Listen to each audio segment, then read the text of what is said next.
All right. Hello, welcome. My name is Frank. This is Premarket Wake Up. The community I would like to build one day is no more paper. It's going to be a community where nobody's going to try to sell you anything. Just a bunch of traders trying to become profitable. Right now there's nobody because I haven't really put a lot of effort into it. But I enjoy doing this even if no one listens because it's therapeutic. I'm having a terrible time lately. Dealing once again with Interactive Brokers and TradingView.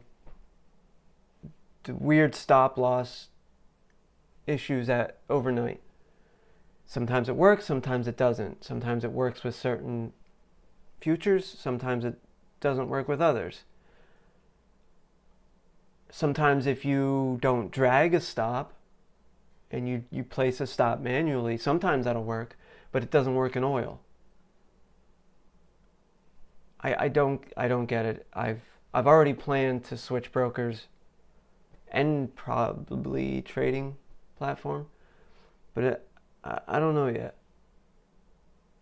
On top of that, I've had quite a few terrible trades lately. There's just something wrong with the markets lately.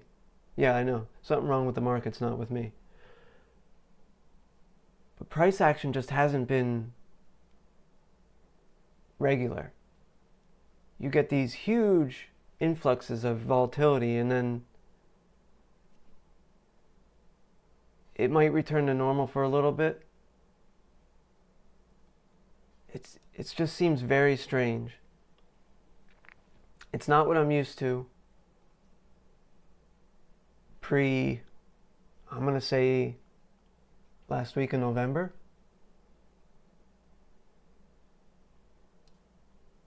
Price is not really respecting any key areas. They might wash through areas of resistance like it's nothing.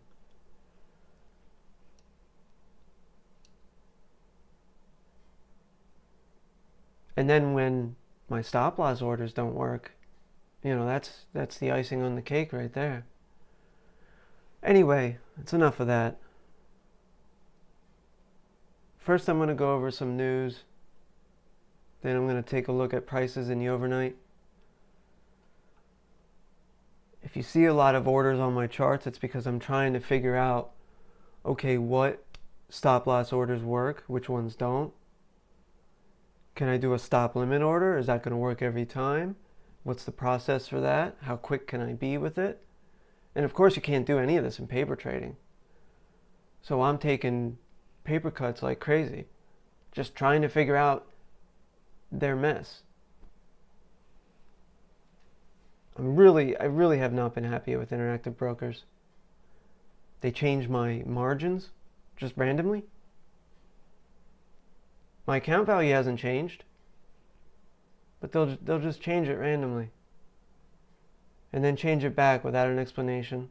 They charge you very, very strange commissions that don't have a set rate. They tell you, oh, there's a commission if you trade stocks or ETFs pre-open or post-open with this in this certain order type or whatever, but they don't tell you how much they charge. So you might get $1,000 commission and thinking you were profitable on a trade and you weren't. They're way behind. And I really don't trust them. All right, enough of that. Nothing on the economic calendar today. I really don't think any of this will affect price today. Maybe it will, maybe it won't.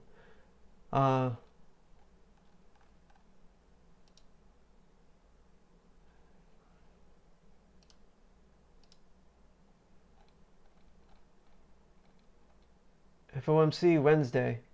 Man, it would be hilarious if they didn't cut. I mean, the right thing to do would be not cut. Well, the right thing to do would be to dissolve the Fed entirely, but that'll never happen. Anyway, tomorrow we have some employment numbers.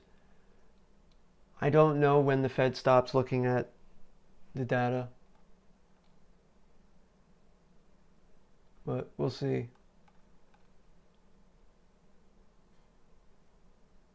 Let's check some headlines. I did not look at anything yet this morning, but one thing with CoreWeave issued, the heck was it? Not a stock buyback, so some type of equity thing. I'm not so sure I really understand it. They're trying to raise money because, well, they're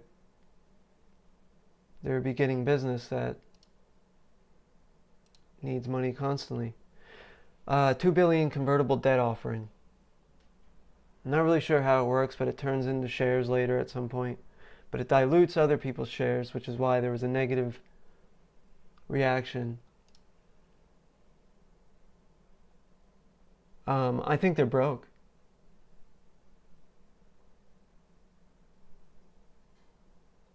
Well, of course they're broke. They're in debt already. That's how they work. I think I'm going to start a AI company. Create a bunch of fake money and then sell all my shares.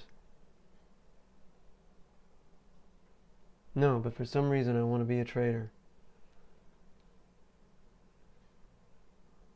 All right. How the Fed follows this week, hawkish cut is far from certain. That's what I've been saying.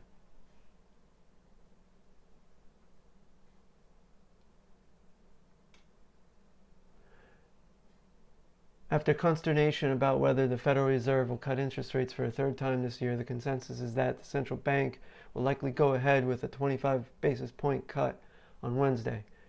First of all, there's far more than a 25 basis point cut already factored in. So I think we might get some rises in equities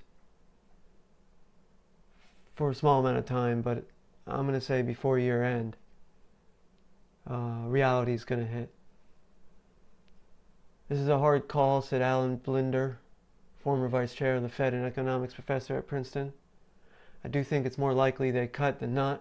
It wouldn't surprise me if this is a hawkish cut. So another narrative I've been going with as well is that the Fed cut doesn't matter. That's not what recently has catapulted prices. I think it has something to do with it, but I think there's just loads of money coming into markets. Some of it's artificial, some of it's the government printing more money. It's like everybody's looking around like, what do we do about inflation? What do we do about inflation? At the same time, they're running a printer, printing money like crazy. Gee, I wonder what you do about inflation. Like the recent Trump accounts thing. It's going to give a bunch of kids money to invest in the stock market. It's just a way to inject liquidity. Keep this fake market going longer and longer. Which is fine. Fake or not, you can make money off it. There is some real value. But the price action I've seen lately, it just seems like constant injections of money.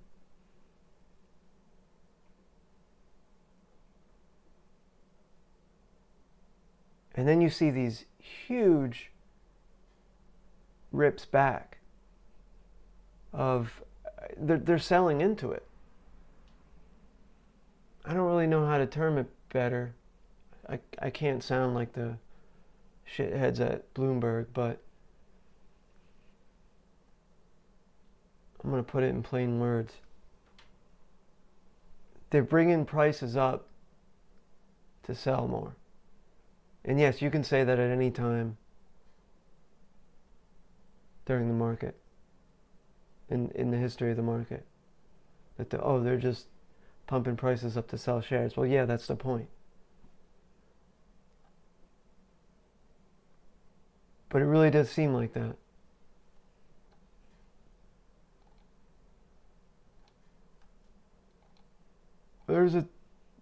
I think let's look at the CME Fed Watch.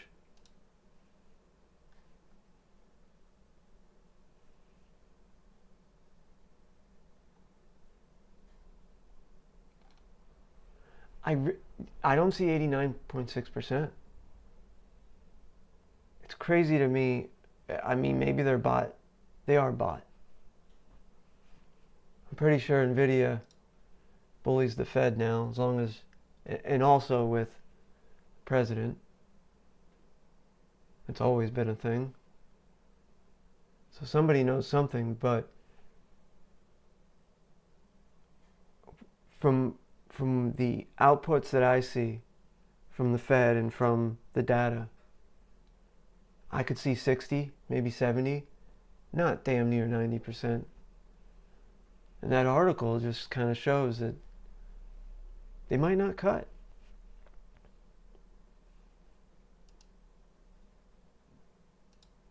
And that's the other thing. Even if they do cut, there might be a sudden realization that it's not going to be enough, or he's going to be more hawkish towards the future cuts. Or not hawkish, maybe hawkish isn't the right word. He's going to hint that he's not going to cut next year, or probably won't.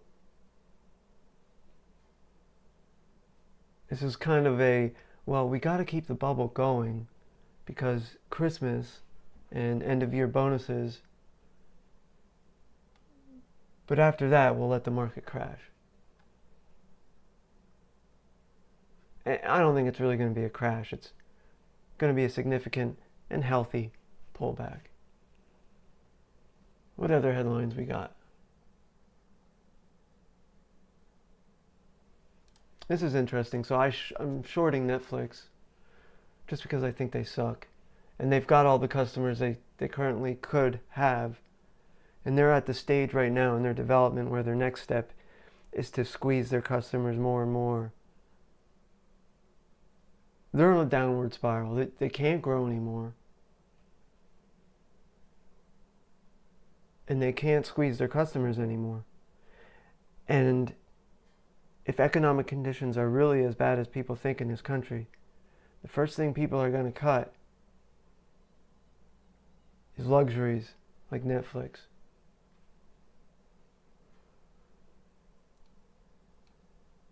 Netflix's $72 billion agreement to acquire Warner Brothers studio and streaming assets has set off a high-stakes debate about whether regulators will allow the world's largest streamer to get even bigger.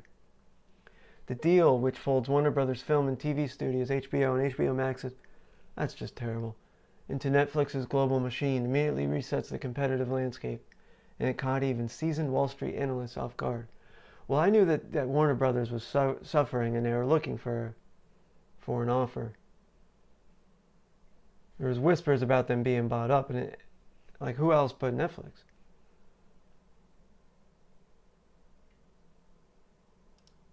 Let's take a look at their stock price while we're reading this.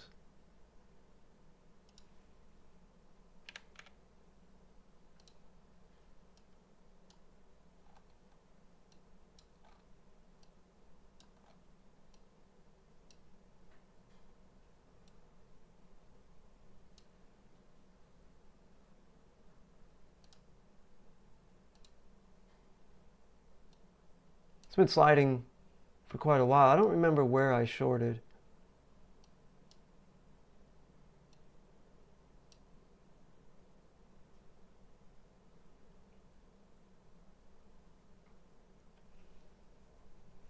Yeah, I don't know. I should be much more profitable than I am if I shorted up here.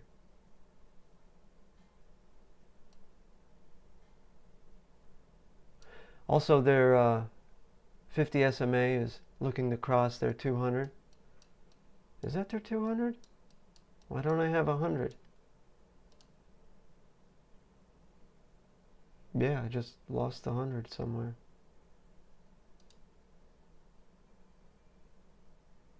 4. 13.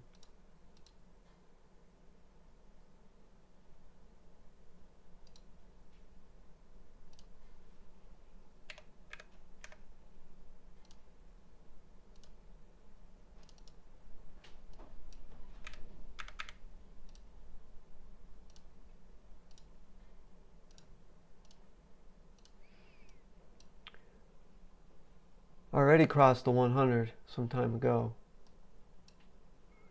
Price came back to the 100 and then broke from it.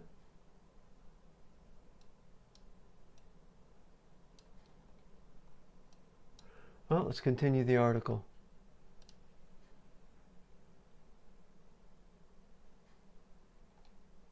City analyst Jason Bazinet admitted the scenario barely made his list of possibilities. It was my lowest probability outcome, he told Yahoo Finance on Friday. Actually, we only had a 5% likelihood that this transaction would be consummated. His framework assumed consolidation among the 3 subscale streaming apps, HBO, Paramount, and Peacock, rather than the category leader using its balance sheet to absorb a major rival. We just put very low probability on the industry leader essentially getting bigger, he said. But that's what this transaction says. So the initial reaction to it was bad. Very bad. Maybe because it was unexpected, maybe because shareholders don't see the value in it. But I just had an inkling that it might justify Netflix raising its prices or having more value. People are kind of sick of having fragmented services.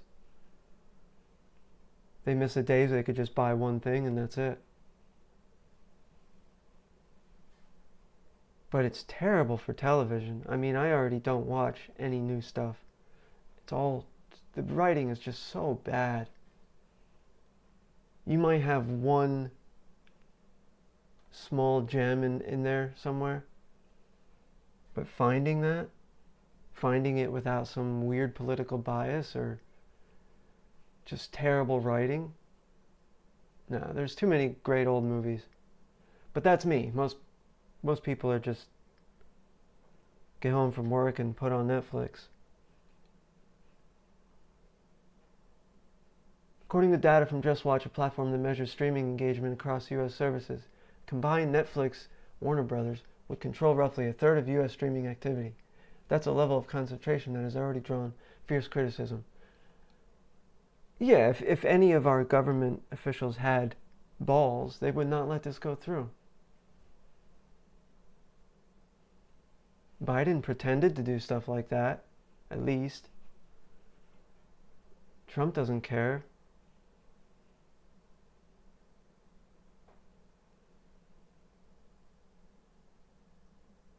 Trump is all like, what am I going to get out of it?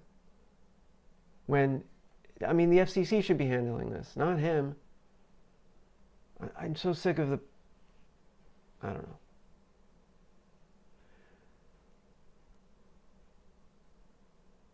In addition, Senator Elizabeth Warren blasted the deal, writing in a statement shared with Yahoo Finance, this deal looks like an anti-monopoly nightmare.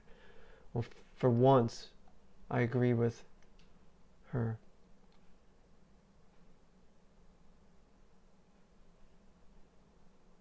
While putting American workers at risk. One side's going to say this is terrible. The other side's going to say it's going to be better for consumers. It's just crazy to me that the argument in the last 20 years has turned to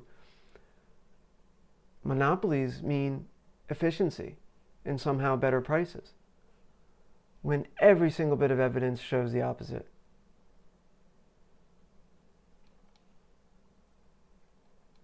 Now, I don't love government regulation, but that's the one thing the government's job should be. Make sure there's fair competition.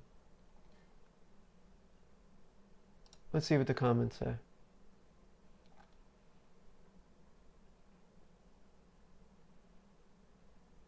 Why is it that every single time a merger is described as pro-consumer, prices, exactly, this is just what I've been saying. Prices go higher as soon as the merger takes place. Yeah. Yeah, no wonder you get a thumbs up.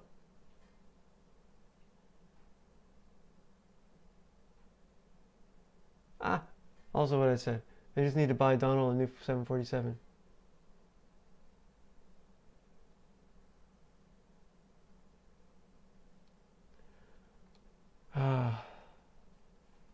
I had high hopes too. Should have known better.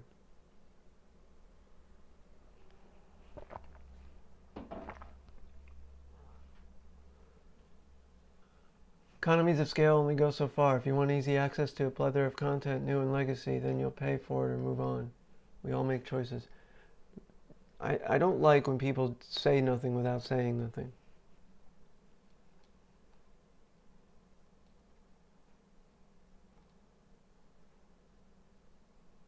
It's like the comments that, you have no idea how works. You don't know what you're talking about. If you have the time to say that phrase, then explain it. How does it work? If I have no idea how it works, why don't you tell me? This is a case that is so blatantly anti-competitive, it shouldn't require debate. It 100% will lead to higher prices if approved. The wealthy and big institutions want it though, so it gets approved. Oh, great. Maybe I should sell my Netflix short.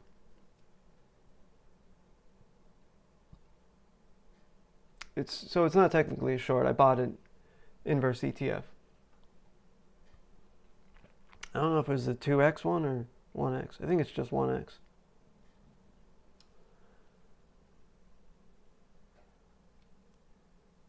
How do we get on the subject of Trump on a Netflix article? Focus, people.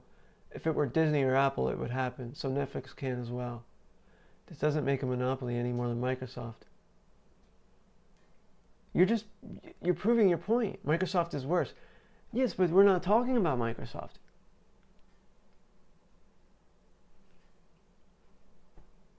$73 billion. Is that the cost? Warner Brothers is not worth $73 billion. All right, yeah, we'll see. A couple more news and then I'll get to price. If there's anything worthy here.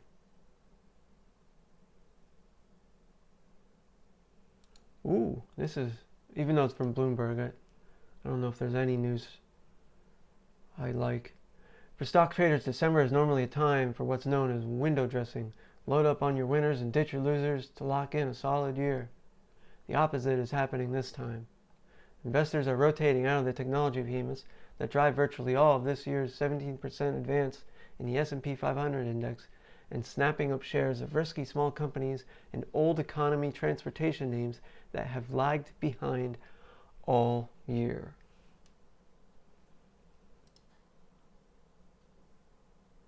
I mean, look at Nvidia. They're down, but they're not terribly down.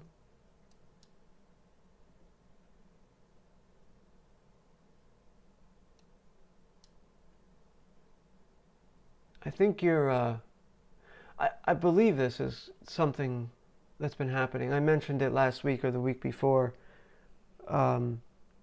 There was another article that I read. I didn't come up with the idea myself. I could kind of see it broadening out a bit, but I didn't connect the pieces, and this article did. That then the narrative was the bull market's broadening into mid caps and small caps. But now the narrative's that it's not broadening, it's changing.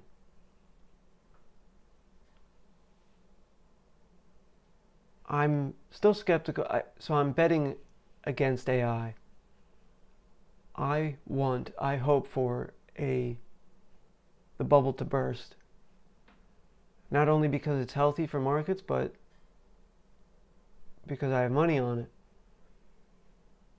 But I've been getting more skeptical that it will happen because of just the insane amounts of money that they're printing and pumping into this.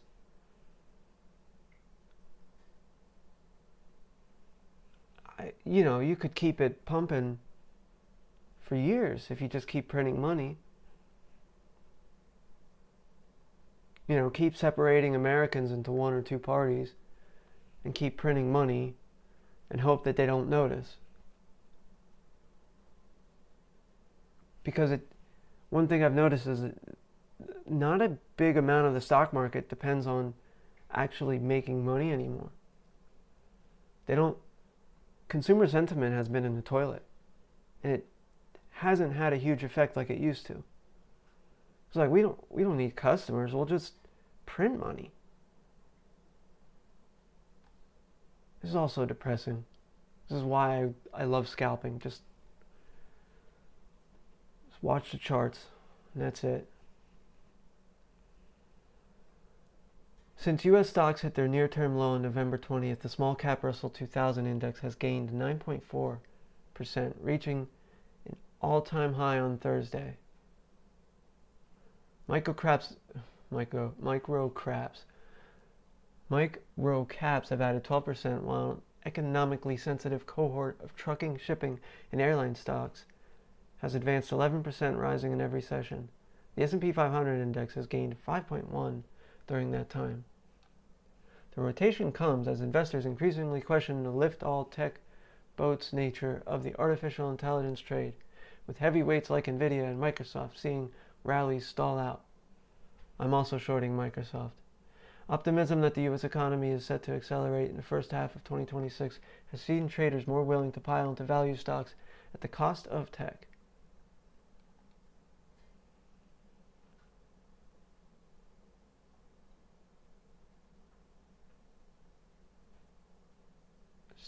Strategis Asset Management LLC advises clients to overweight a version of the S&P that strips out market cap bias relative to the cap-weighted version, with co-founder Jason DeCina Trennert citing expectations that President Donald Trump's tax bill will lift consumer and capital spending. I don't know much about the tax bill, but anytime you have something coming out from the government, just replace the title of it or anything with the government's printing money. He also pointed to the World Cup's potential to drive and broaden economic and earnings growth next year. Trennert isn't alone in that view. Bank of America. So what's really strange is last week they were pushing a lot of these same, asset management company or whatever, Wall Street turds. We're saying there's no AI bubble, there's no tech bubble, we're lifting prices now. Nasdaq's gonna go to 30,000. Nvidia's gonna go to 300.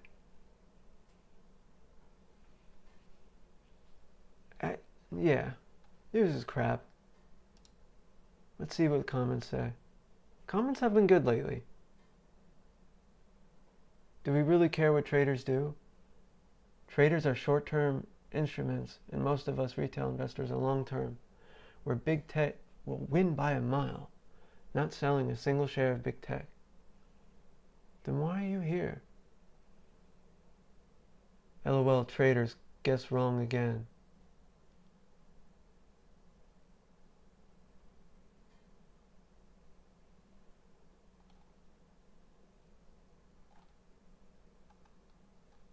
I don't know. Whatever. Alright, enough of news. Oh, I forgot to switch back to the article. Oh well. Let's take a look at overnight prices in the equities, futures equities, as well as gold and oil, and I'm going to take a look at the VIX as well, and then I'm out of here.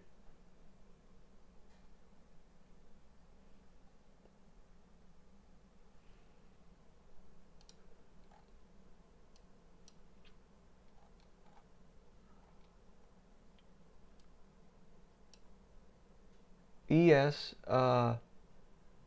Initially, I was awake during this. I was trading it. Of course, I lost money. And this is kind of what I was talking about earlier, where you get these huge stumbles. I don't know what else to call them.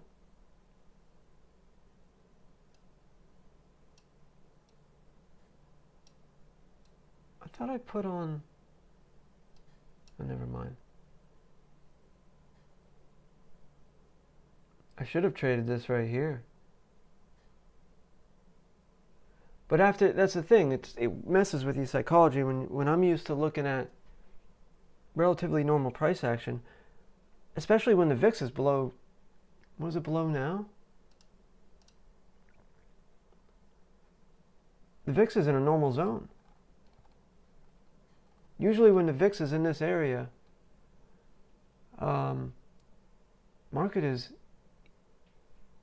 easy to trade, easy to scalp.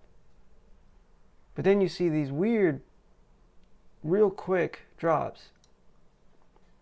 And then I'm like, well, it might just keep dropping. I'm not going to buy after that.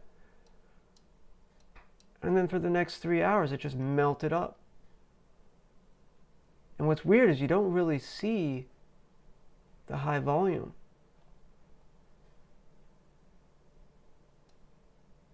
I don't know. Anyway, price did end up rejecting Friday's opening range high. Rejected it twice, actually. I kind of count this as one, but again, this was another trade I made in the NQ. The NQ and the S&P are quite correlated at the moment. But of course, it whipped up and grabbed my stop. Shame on me for having a stop. I need a reset. Anyway, same outlook in NQ. On my NQ chart, I added also overnight opening range levels at 30 minutes. Just to see if they end up producing anything. But as you can see, the price is very wide of the key areas. And also the support and resistance zones, which are these green and red areas. If I go back 2 months, you'll see price respect these areas much more.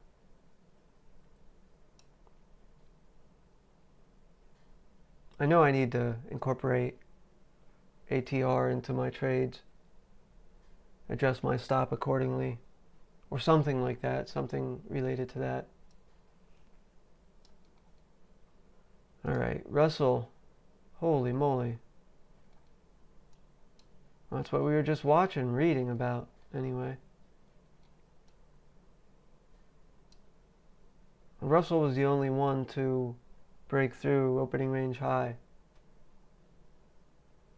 But every recent uptick in the Russell is usually met by a quick retreat. It's just too many different stocks.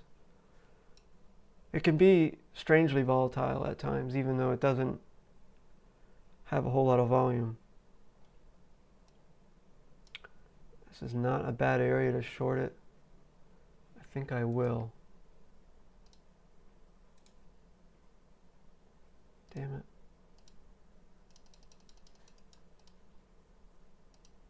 Let's do 8.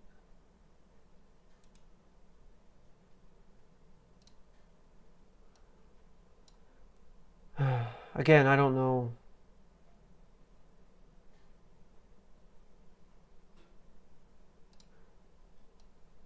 My limits always execute, but the stops don't. Sometimes they do, sometimes they don't. I still have to test it all. That's a decent entry.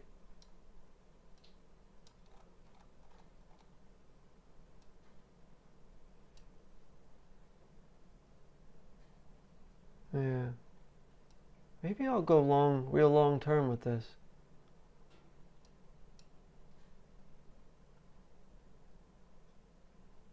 Nah, that's an appropriate stop. I might go long term with it. We'll see. All right, the Dow. Talk about zigzag. And here's another proof of, so it sticks to, this is Friday's close, sticks to it, but very few hits on it directly. Most just sweeps right through it. Then as soon as you got a range set, it sweeps outside that range to a different range. I know the markets usually do that in some form or another, but something's just different. All right, gold. Gold kind of flat, also zigzagging. These trades are just me trying to figure out why a manually placed limit order on gold didn't work, but it worked on M&Q. It's 2025, and Interactive Brokers is stuck in 1995. Oil. Oh boy, look at that. I tried a couple longer term going long on oil, but nothing came of it.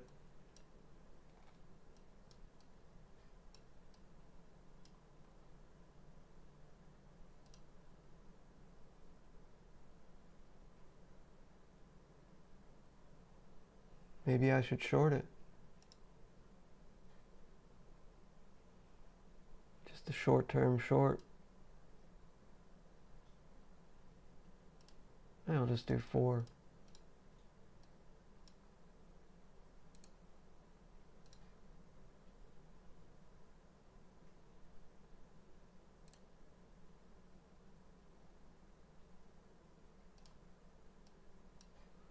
Now it's the other question I have to ask. So all these stops, they work during regular trading hours. 9:30 open. But if I place an order right now at 9:30, will they work? Or is it still the same crap gonna happen?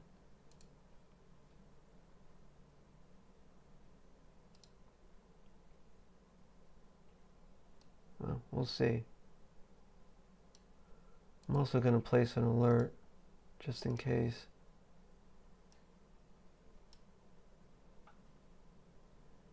Bitcoin.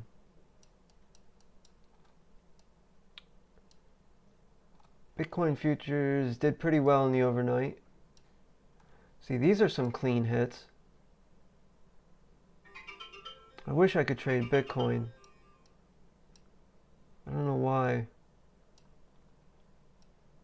Well, I do know why. I can't trade it.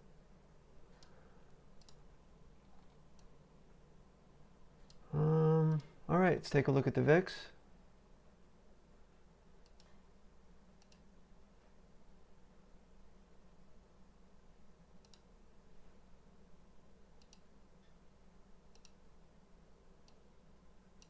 What else did I trade? Okay.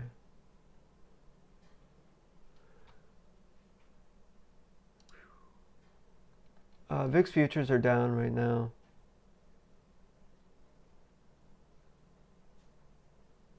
Which is strange because they're not as much down. This is the actual VIX. This is the VIX daily. And this is VIX on VIX. VIX on VIX on VIX. VXN is not open yet. Dollar's basically flat. Same thing with the euro. Yen's down. But that's about it. That's all I got for today.